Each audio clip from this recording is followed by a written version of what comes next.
Good morning, student. Today we will continue the same chapter. Our fourth point is joints and their types.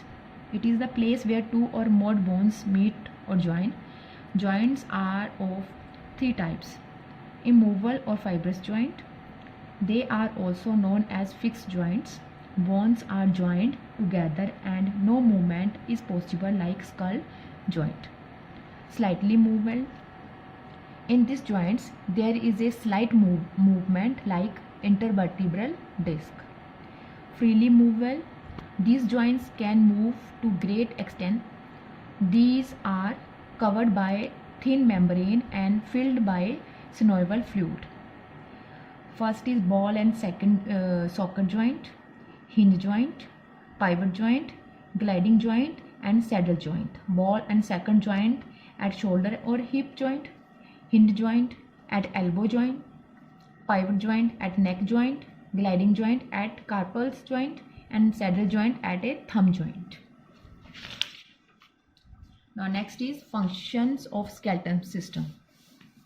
First is support. It provides supporting framework to the body. Shape. Skeleton system provides shape and structure to the individual. Protection.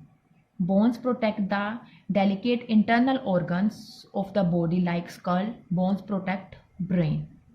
Junction. Bones provide junction or attachment to skeletal striped muscles. Storehouse. Bones are the storehouse of important minerals and salt like calcium, potassium, iron, etc. Manufacturers of RBCS. Bones are capable of manufacturing of RBCS, red blood cells in the blood.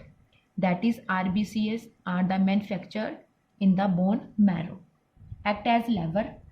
Bones act as a lever and thus provide movement of muscles as well as other body parts.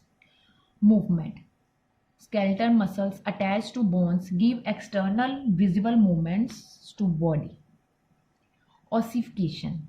Bones are capable of doing self-repair whenever they are damaged. Now, effect of exercise our skeleton system.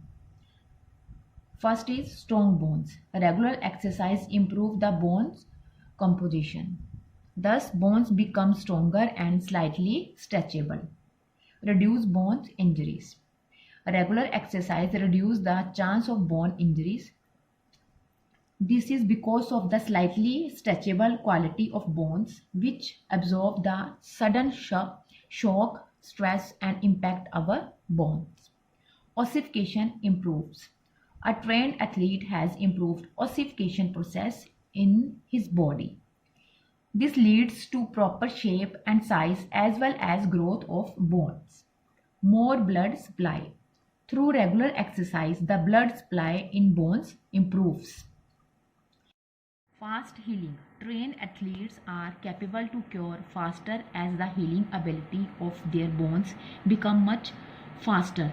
Bone disease like arthritis, spondylitis, otitis, etc. get also reduced. Increase RBCS. Bones are manufacturers of RBCS in the blood. Thus, athletes have more number of RBCS in their blood, by which the hemoglobin contained in their blood also increase. Strong joints. Sports person have strong junction of joints. Moreover, their synovial fluid provide free and easy movement at joints. Increase flexibility. With regular exercise, the ability of joints to move to the maximum range increase. Thus, the flexibility of person also improves. Good posture. Good posture is the result of good skeletal system. The posture gets improved by regular exercise and these further result in the development of good personality with the reduction in the postural deformities. Personality development. With regular exercise, the proper growth and development of bones take place. Thus, postural deformity does not arise and personality improves. Now next is types of movement.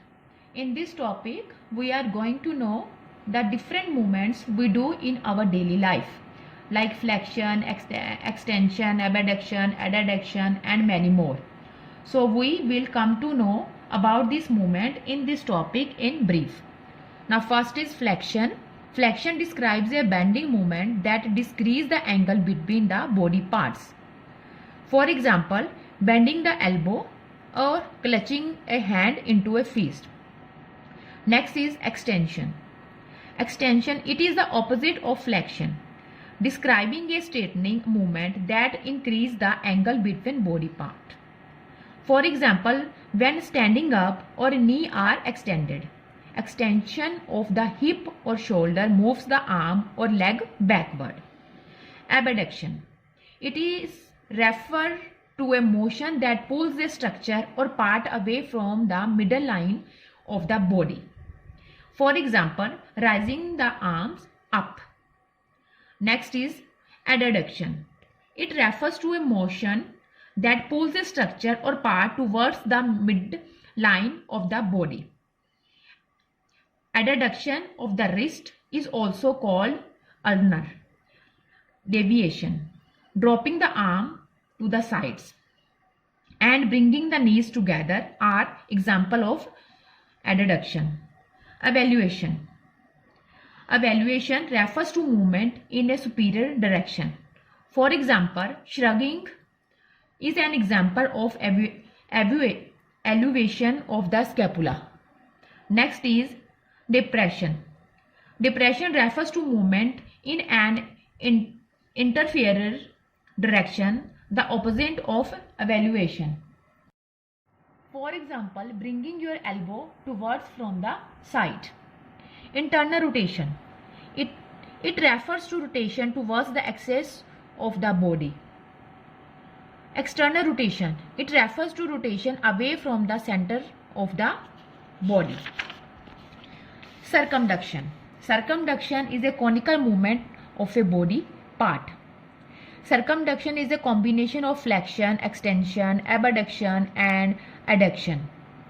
Circumduction can be best performed at ball and soccer joints, like rotate your arms, rotate your legs, rotate your neck. These are the example of circumduction. Okay, student, now your first chapter is over. In our next class, we will start our second chapter. Thank you.